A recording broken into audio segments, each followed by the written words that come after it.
Ak chceš vedieť, ako spracovať hnev k tej pozitívnej zmene a ako ho využiť ako katalizátor zmeny, sleduj toto video. Tak, teraz si povieme, ako spracovať hnev. V prvom rade si povieme základy triggeringu alebo mirror worku. Všetko to, čo my vnímame tam vonku, sa odráža ako od zrkadla a vracia sa späť. To znamená, že to, čo ja vnímam, čo sa deje vo vonkajšom svete, je v mojom vnútri. To znamená, je to projekcia môjho vnútra, tá sa odrazí a ide naspäť. A teraz si povieme taký príklad toho, ako pracovať s hnevom, ale nie toxickým spôsobom, ale naozaj transformačným, pretože hnev je katalizátor zmeny. Je katalizátor zmeny. A poďme sa pozrieť na to, ako je ten katalizátor. Pamätám si, že pred asi pol rokom som mala discovery call s jednou pani, ktorá bola mentorkou, coachkou, pretože som cítila, že potrebujem aj ja nejaký support. A tak ja si s ňou volám a táto pani mi hovorí: no, tým, že si uvedomujem svoju vlastnú hodnotu a viem, čo prinášam a že som vlastne tým katalizátorom, tak ja si prosím 2000 eur, spolupráca trvá 3 mesiace a počas nej si zavoláme 4 krát na 60 minút. V tom čase som robila jednorazové sešky, nemala som žiadnu stabilitu a proste chodili ste mi, nechodili ste mi, nemala som vlastne vybudovaný nejakú foundation a základ, aby ja som sa cítila safe, aby som sa cítila zastabilizovaná a tým pádom som hľadala support a podporu v tom, že čo môžem ja zmeniť vo svojom živote a v svojom biznise a ako byť a žiť stabilnejšie. V tom čase ja som si za sešku pýtala 111, 90 minút. Táto žena, ktorá na sociálnych sieťach mala tak 200 followerov, možno do 2000, neviem, a nemala žiaden presence, a si v podstate vypýtala 2000 za 3 mesiace spolupráce a vlastne za 4 sešky.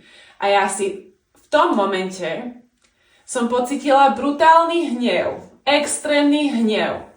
Začala som normálne že nadávať. Ja som, že to není možné, že ja sa tu bojím vypýtať si viac. A je tu nejaká žena, ktorá si dokáže vypýtať toľko. A doslova som sa nasrala. Ja som cítila ten hnev, ako vo mne vrie. Ja som cítila, ako úplne bublem. A ako idem vybuchnúť z toho všetkého.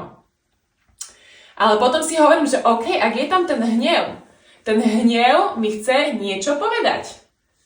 A opýtala som sa, OK, čo mi ten hnev chce povedať? A ja som zistila, že ten hnev bol hnev na mňa, že nie som schopná vnímať svoju vlastnú hodnotu a hnev na to, že je čas pre zmenu. Pretože ak pociťujeme hnev, tak je potrebné urobiť nejakú zmenu. To znamená, že niečo, čo robíme v živote, nie je v súlade. A nezdravý spôsob by bol, že by som začala nadávať na túto ženu, že či je drbnutá a že prečo toľko veľa. A viete, to frflanie popod nos, že v podstate, že by som ten hnev, ktorý by som netransformovala týmto spôsobom, tak ja by som začala voči nej mať strašne zlý vibe. Začala by som ju ohovárať, začala by som o nej zle hovoriť, začala by som proste nadávať a začala by som každému hovoriť, že či je normálna. Namiesto tohto, pretože táto energia hnevu, ktorá je životadárna energia, by sa týmto spôsobom netransformovala, ona by len to by bol ako taký oheň chrliaci smerom k nej, ale nedošlo by k tej zmene, čiže ten hnev by bol stále vo mne. Tak som potrebovala urobiť nejaký krok k tej zmene. To znamená, že to, čo som videla v nej, som chcela aj ja. Chcela som aj ja vnímať takú stabilitu, chcela som aj ja vybudovať niečo, kde budem mať takú dôveru a kde si dokážem takýmto spôsobom vypýtať za svoje služby. A tým pádom ja som si položila otázku, OK, čo musím urobiť inak, aby som transformovala tento hnev a posunula sa v tom, čo robím. A tam som si uvedomila, že OK, ja chcem stabilitu. Ja chcem spolupracovať dlhodobejšie s tými ľuďmi, pretože to je o mnoho krajšia a hlbšia spolupráca. A tak som vyhodila svoju prvú 3-mesačnú cestu. Vtedy vznikla 3-mesačná cesta, kde som si ale nepýtala 2000 eur za 4 sešky, ale tam som sa hrala so sebou, kde bol ten súlad. A pamätám si, že prvých 5 ciest bolo bolo, že 12 krát 111. Nešla som do extrémov, pretože si to potrebovala nacítiť a navnímať. Dnes má trojmesačná cesta úplne inú hodnotu, pretože som zistila, aká veľmi hlboká a transformačná dokáže byť, koľko ja času a energie do toho dávam a koľko darov aj prinášam tým ženám, aby sa posunuli. A tým pádom je jasné, že ak si uvedomujem tú svoju hodnotu v čase, tak aj tá energetická výmena môže narásť. Ale musela som si prejsť týmto celým procesom. Takže, ak pociťuješ hnev, ty necítiš hnev voči tejto žene.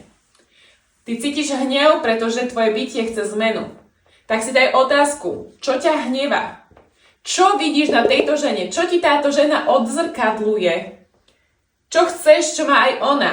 A aké kroky môžeš urobiť aj ty, aby si sa dostala tam, kde je?